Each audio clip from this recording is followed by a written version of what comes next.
Welcome back and good morning once again. You're still watching the Afia Morning Show. Thank you for staying with us. Of course, this show reaches you live from Enugu every Monday, Tuesday, Wednesday, Thursday, Friday, and of course the weekend show on Saturday. We're still taking regional stories, and now we move from Enugu, where business activities were grounded relatively yesterday, to Abia State, where the much anticipated FreeNnamdiKanu protest expected to take place did not hold as planned, but was cited in Umuahia, the FCT instead, and also, of course, those two areas. So Umuahia was relatively low, but FCT saw the mammoth protest take place. Now, the commercial city of Aba witnessed an unusual calm as most businesses remained shut while residents watched events unfold from a distance. Our correspondent Lilian Chidi reports from the streets of Aba. Let's take a look.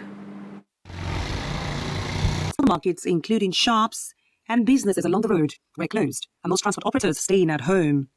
The anticipated FreeNnamdiKanu protest failed to gather momentum, leaving the city in a state of tense quietness. This is the major Abowe Road from Bata Junction, barricaded by soldiers who asked not to be captured. This, they say, was done to prevent any breakdown of law and order. That includes a sense of caution that defined the day. While the FreeNnamdiKanu protest took a different turn of events in Abuja and Umuahia, Kanu, an Abia-born media and political analyst in the diaspora, says it's a defining moment for human rights advocacy. The recent protest led by Umuahia Showore over the continued detention of Nnamdi Kanu is a defining moment, not just for human rights advocacy, but for the moral conscience of Nigeria. At its heart lies a simple truth. Nigerians have a constitutional right to peaceful assembly and to protest injustice, no matter who occupies the seat of power or which region the victim hails from.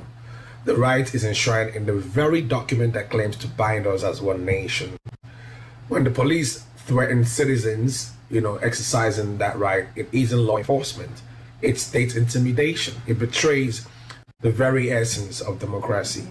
What stands out, however, is the courage of solidarity and that of ordinary Nigerians and citizens, the powerful voice of Nnamdi in the diaspora who rose above fear, tribalism, and political correctness to demand justice. From London to New York, from Berlin to Toronto, they echoed one message: free Nnamdi Kanu, or uphold the law that claims he must face a fair trial. Though there were no visible processions or clashes, many who stepped out did so cautiously, serving as observers to what was expected to be a massive show of solidarity for the detained IPOB leader, Nnamdi Kanu.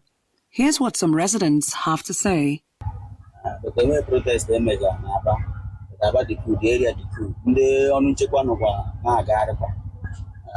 so Abuja na protest on akwakara ndị mmadụ gas mana ihe awụ ndị agbata gas emume bụ ọma haji utara anyị so much utara anyị fancy ka anyị biko kama ndị Nnamdi ka arụpụta ọhịa anyị eji n'ọnụ taa anyị niile nọ n'ụlọ elu ọcha ụzọ niile dịtara anyị ka enwe onye na-aga ọrụ mpụta ka m pụtara apụtara m ebe after 12 sị ka m bịa larịta anya. Because someone will tell you no, so kind of matter we show solidarity visit, mass rally to show that we are heavily proud for him to return. As soon as he returns, things will be going. The bus will be working, transport will be moving very well, the shops will be moving, all the secretarial duties and council workers will be going. Nigeria will be free and will be happy. Not that we are fighting that he will become whatever position related to the federal level or under Biafra. But without freedom is what we have in mind. They are not protesting in Aba. If not, we have followed them and joined. And because of my work, I can't leave my work and go to Umuahia and join them. It's only at Umuahia with Abuja. While ordinary residents stayed indoors and business activities were crippled by fear of possible unrest, reactions continue to trail the alleged seeming indifference of political leaders, traditional rulers, and prominent voices from the region.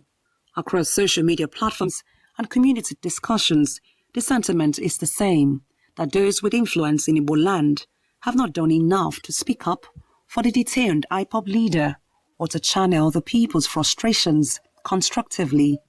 It is disappointing, though not surprising, that many among the Igbo political elite either distance themselves from the protest or sought to delegitimize it. In their obsession with optics and political survival, they forgot that history never remembers the cautious.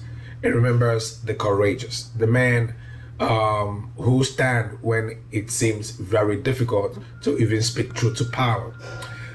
This silence of Igbo political elites is convenient political correctness. That's what I call it. That's part of why the Nigerian state feels emboldened to trample on rights without consequence when leaders chose alignment over the truth. They show the protest for all its imperfections, if you choose to call it that, has rekindled the voice of the masses. It's a reminder that no Nigerian is free until every Nigerian is treated justly, and that the freedom of Nnamdi Kanu, whether one agrees with his methods of agitation or not, is a test of Nigeria's moral and constitutional integrity, especially when juxtaposed with the fact that the Nigerian state currently have sit-downs with terrorists. Go to Katsina, go to Kaduna, week in, week out, we'll see the Nigerian state sitting with bandits, people who kidnap others for ransom, people who kill people. There's no way you can, justify that while holding a man who has only but spoken for the freedom of his people. From the market to the motor parks, Aba was not its usual self. While the protest did not hold, the message of silence was loud enough that the call for Nnamdi Kanu's release still resonates deeply across the southeast, even if in quieter tones. In the commercial city of Aba, Lilian Chidi reporting. All right, thank you, Lillian, for that in-depth story on, of course, different perspectives being shared. Oji, what's your take on this? I mean, we saw the analysts say that history does not remember the cautious. Is the Southeast being rather cautious?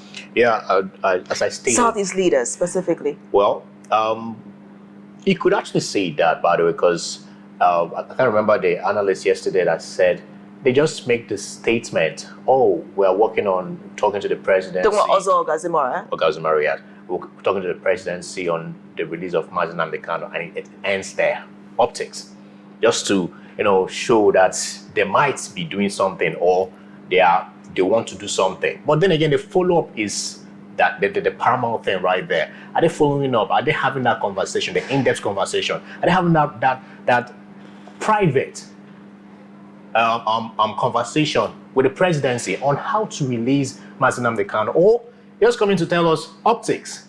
We are having conversations with the presidency. We have spoken to the president. He's going to hear us. We're going to connect to the center. And when you connect to the center, everything will work out fine and all that stuff. Well, I just hope that as they are connecting to the center and having that conversation, it is going to help, bring about a lasting solution to our brother, Nnamdi Kanu, who has been in incarceration for over how many years now, by the way, and nothing, literally. Okay, because of his health condition, one would think, oh, let's release this man, let him go attend to his health and come back and face his trial. But still, the NMA just said that, yeah, he's fit to stand trial, but his own doctor already said that this individual, some of his organs are failing already. He's ill.